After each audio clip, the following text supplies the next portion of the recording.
వెళ్ళడం అసాధ్యమవుతుంది.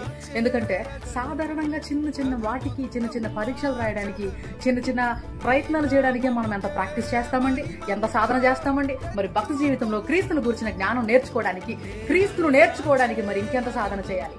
భక్తి జీవితంలో సాధన చాలా ప్రాముఖ్యం.